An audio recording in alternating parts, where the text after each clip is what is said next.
अस्सलामुअलैकुम सत श्री अकाल। तुसी देख रहे हो पंजाबी प्रचार टीवी और मैं तुहाडे नाल इरफान समोर। इस टाइम मेरे नाल दो सिख सरदार मौजूद ने, चढ़ते पंजाब तो आए ने और एक गल कर रहे सी अपने पिंड के बारे च। इन्हां दे पिंड दा जिहड़ा नाम आ ना वो बड़ा यूनीक जिहा नाम आ, मुसलमानां दे नाम ते नाम आ पिंड दा, ते मियाँ पिंड दा नाम आ और मियाँ मुल्तानी। इस बारे मजीद भी इन्हां कोलों डिटेल लांगे। ते जदों मैं सुनिया ना तो एकदम मैं सरप्राइज़ होया कि मैं सोचा सी कि चढ़ते पंजाब च सिर्फ सिख ही ने या सिख होंदे सी, लेकिन ये मुसलमानां दे नाम ते पिंड दा ये नाम किद्दां पिया है, ये की स्टोरी है, ये पिछे जरा इन्हां कोलों पुछने आ। सत श्री अकाल जी। सत श्री अकाल जी। भाजी मैं सुनिया वा इत्थे तुसीं दस रहे सी अपने पिंड दा नाम कि मियाँ, ये मियाँ मुल्तानी, मुल्तान तो इधर पाकिस्तान च आ ते मियाँ भी इधर पाकिस्तान वाल यूज़ हुंदा वा, ते की सिलसिला वा?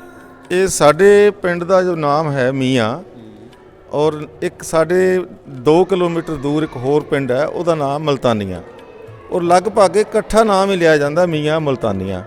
पर मैं अपने दादा जी तो अपने फादर साहब तो ये कहानियाँ सुनिया हुई ने कि इस जगह दे विच मुसलमान आबादी बहुत सी। जदों साडी देश की वंड हुई 1947 दे विच, तां साडे बजुर्गां ने ये कोशिश की कि उन्हां दी जान माल की जिन्नी भी राखी हो सकती है वो करके उन्हां नूं सही सलामत उन्हां दे देश वापस जा रहे जत्थियां दे नाल लाया जावे। सानूं इस गल की खुशी है कि साडे पुरखियां ने इस नेक काम दे विच हिस्सा पाया। ਸਾਡੇ ਜਿਹੜੇ ਸੀ ਉਧਰੋਂ ਮੁਸਲਮਾਨ ਥੋੜ੍ਹੇ ਭਾਈਚਾਰਾ ਸੀ, ਉਹਨਾਂ ਨੂੰ ਸੇਫ ਉਹ ਆਪਦੇ ਮਤਲਬ ਪਾਕਿਸਤਾਨ ਚਲੇ ਜਾਣ, ਉਹਨਾਂ ਨੂੰ ਬਾਰਡਰ ਪਾਰ ਕਰਨਾ, ਉੱਥੋਂ ਤੱਕ ਛੱਡਣਾ ਮਤਲਬ ਸਾਡਾ ਫਰਜ਼ ਸੀ।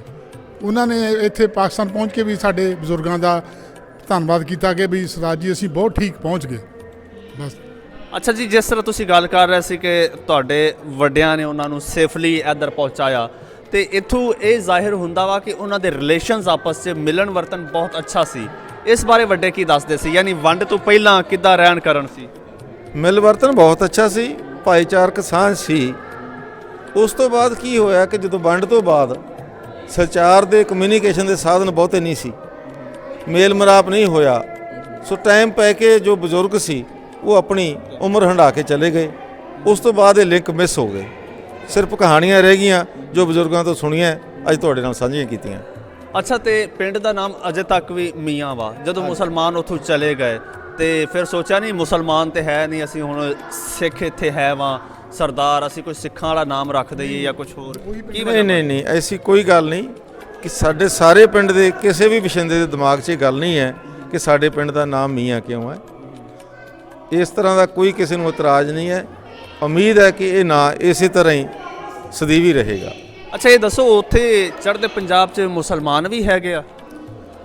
ਮੁਸਲਮਾਨ ਹੈ ਲੇਕਿਨ ਬਹੁਤ ਥੋੜ੍ਹੇ ਨੇ। ਸਾਡੇ ਏਰੀਆ ਪੰਜਾਬ ਦੇ ਵਿੱਚ ਮਲੇਰਕੋਟਲਾ, ਜਿੱਥੇ ਕਿ ਮੁਸਲਮਾਨਾਂ ਦੀ ਬਹੁਤ ਸੰਘਣੀ ਆਬਾਦੀ ਹੈ, ਬਹੁਤ ਸੰਘਣੀ ਆਬਾਦੀ ਹੈ।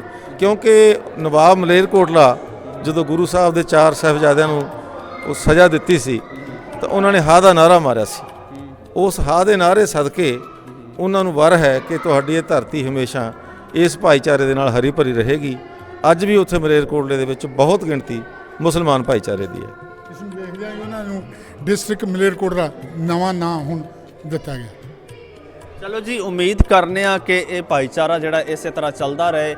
ਇੱਕ ਸਟੋਰੀ ਸੀ, ਬੜਾ ਇੱਕ ਪੋਜ਼ੀਟਿਵ ਜੈਸਚਰ ਇਹਨਾਂ ਦੀ ਸਟੋਰੀ 'ਚ ਨਜ਼ਰ ਆ ਰਿਹਾ ਸੀ ਮੈਨੂੰ, ਤੇ ਮੈਂ ਕਿਹਾ ਇਹ ਤੁਹਾਡੇ ਨਾਲ ਵਿਊਅਰਸ ਨਾਲ ਸ਼ੇਅਰ ਕਰਨਾ ਬਹੁਤ ਜ਼ਰੂਰੀ ਹੈ। ਉਮੀਦ ਕਰਨਾ ਸਟੋਰੀ ਤੁਹਾਨੂੰ ਪਸੰਦ ਆਈ ਹੋਏਗੀ। ਮੈਨੂੰ ਇਜਾਜ਼ਤ ਦਿਓ, ਰੱਬ ਰੱਖਾ।